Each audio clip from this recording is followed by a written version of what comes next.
Hi U10, welcome to the second lesson in electricity. This one is titled Current and Charge. If you're watching this on the YouTube video, you'll obviously be able to use the pause button. If you've downloaded this off SharePoint as the narrated PowerPoint, I'll try and leave some gaps in so that you can press backwards to pause the slide, etc., so you don't have to jump straight into the answers. Okay guys, so the opener to this is some questions linking back to the last PowerPoint. So if you haven't done the last PowerPoint yet, you should have by now. So go back and do that one first and then come back to this slide. So there are 5 components on the left hand side. Should be straightforward for you if you've done the revision material, and the moderate question in the middle. And if you want to have a go at the tougher one, just to clarify some things that you're not necessarily taught at GCSE that are handy to know. This 2R2 that you can see down here actually means 2.2 ohms, and I'm pretty sure this one is also 2.2 ohms. Okay, so in the easier column, if you're watching this as a video, hit pause, have a go at them, and then play again and see where you got to. If you're watching this on the narrator PowerPoint, you can press backwards, I think, to stop me talking, and then you can just zoom through it to catch up to where we are. So the easier one, so this would be a bulb or lamp. Now a battery, now there's a bit of a hint below with the next one, but for this battery we would draw it like so, minus, and of course our batteries are made up of multiple cells.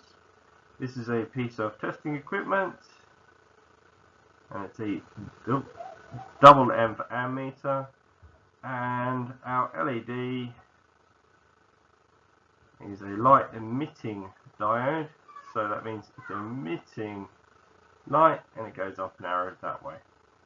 Now our 12-volt battery is made up of 6 cells, where 6 goes into 12 2 lots each, so we've got 2 volts per cell, and that's a nominal. It'll actually be, when it's charged, a little bit over that, and when it's discharged, as in you've been using it, it'll be a little bit under that.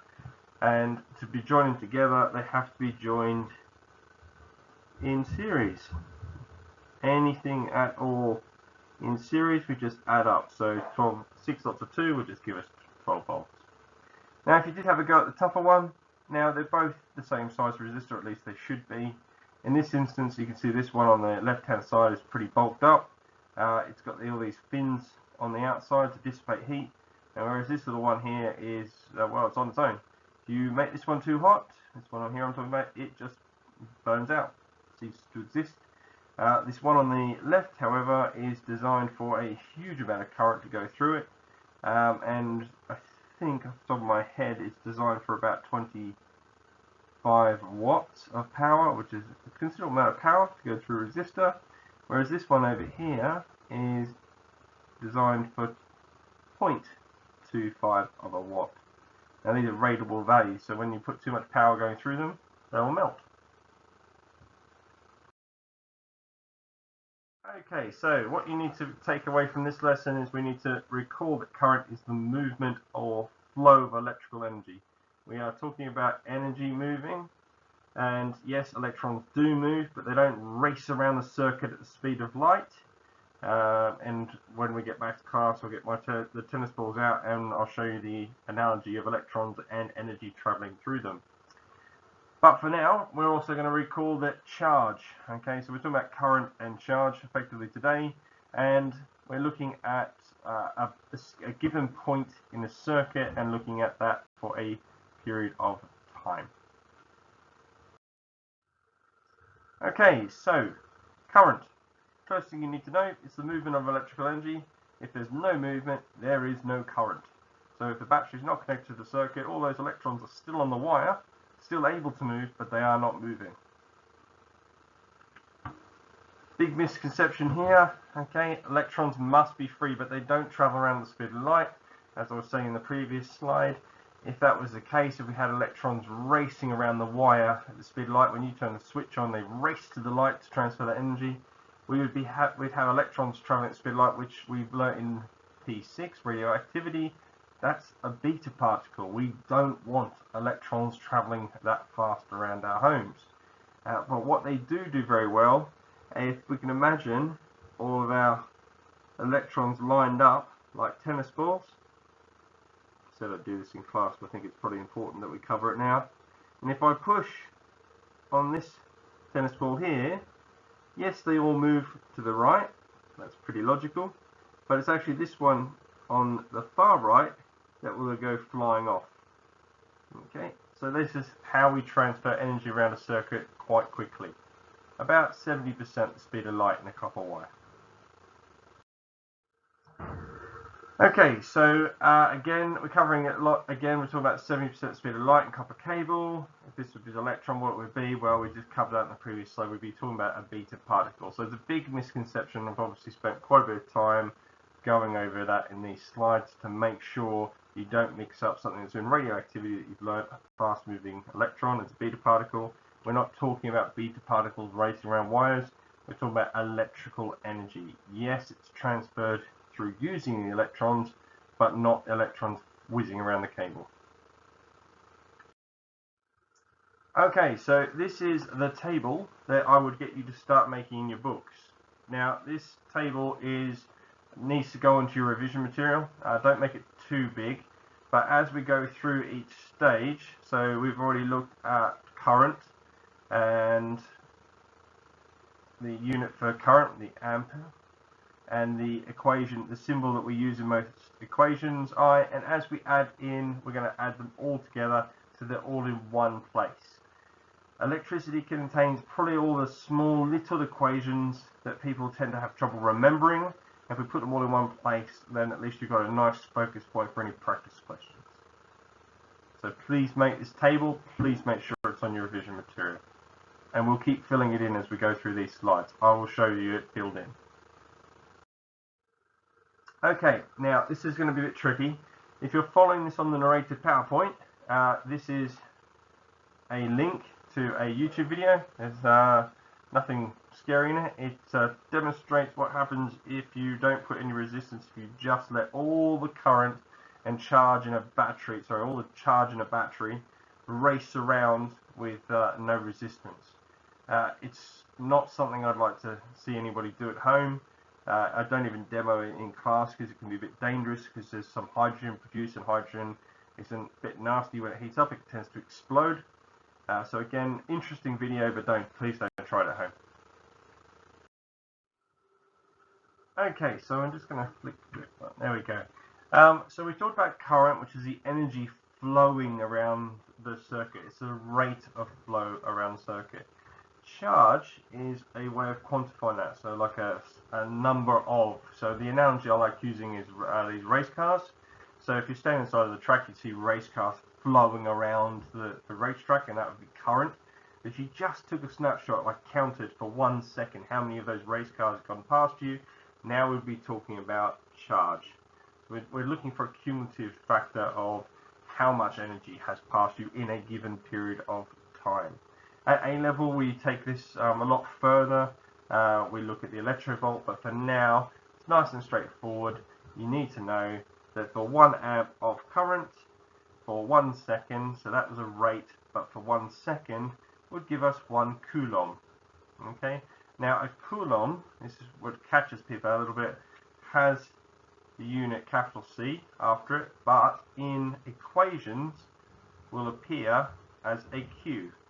Now, the reason is very simple, is because the capital C had already been taken for something else, capacitance, which we don't touch at GCSE.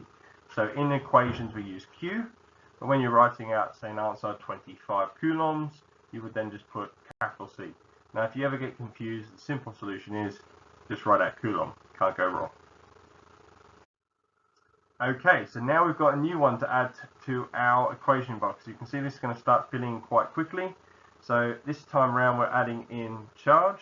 We know it's a coulomb, and really important, we know the symbol in the equations is going to be Q. And here is our first equation. So charge in coulombs equals our current, which is I, capital I, times time, little t. So time And a nice easy way of remembering this: don't quit on me. There you go. Okay, so we've got a worked example here. I'm going to demonstrate this one for you. As always in a physics question, please, you must write down the equation that we're going to use. And I'm going to use quit, capacitance, because we're talking a question about how much charge is transferred. So it's straightforward. I'm going to need to rearrange this one. My current, it tells me up here, 1.2 amps, 1.2 amps. My time, now this is a bit of a trap, minutes, well, we need to, in physics we work in seconds, so this is going to be 3 times 60, so 1.2 times 180, and I'll get my calculator quickly. I'd like to pretend I could do that in my head, but I'd be lying. It would be 216 coulombs. Now notice I've used the capital C, but if I wasn't sure, no one's ever going to take a mark away from writing coulombs out in full. Oh, there you go, just to confirm it, it comes up in the slide anyway. Okay, so in this question, there's 3 here for you to try. Now, the first one is, the easier one is modelled on exactly the model I just gave you. The moderate one, you need to do a little bit of a rearranging first. So still write down the equation for the moderate one, and then rearrange the equation, then add in the numbers, etc. Now the tougher one, we're now talking about 1 hour, so there's 2 changes as well there to get to our standard unit for time. And you'll notice I've very kindly given you the answers at the bottom of each one. Now if you get to the third one, it is in milliamps, which would be the same as amps. Okay, there are 1,000 milliamps in an amp. And there's a stretch and challenge question there at the bottom, and if you'd like to challenge me on that one and send me an email to tell me what you think the answer might be, I'll go to the trouble of replying to you. But those you differentiate questions, guys, these are the standard kind of questions you'd have to answer on charge and capacitance. Okay, so this doesn't work very well on if you're watching on the video version. So what I'll do is I'll show them one by one. If you're looking at the narrated PowerPoint, you'll have to excuse me talking, and you'll be able to obviously click on them yourself. So I'll show them all.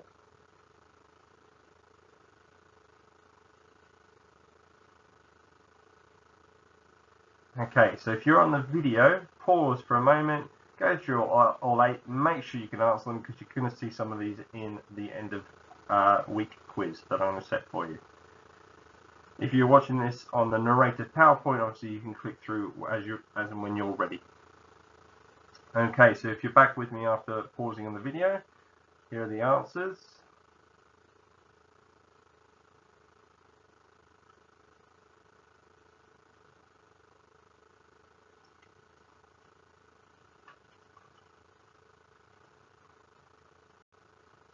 Okay, hope you did well. If not, go back in the video and have a look at the question you got wrong and see if it makes sense. If you're not sure, email me and I'll help you steer you in the right direction. Okay, so normally I get you to do this in class, just writing your books. I don't want 120 text messages or 120 emails, so I'm going to leave this one to you guys to write down somewhere where when we come back you can show me that you understand, or you can prove to somebody else that we understand how energy is moved around the circuit.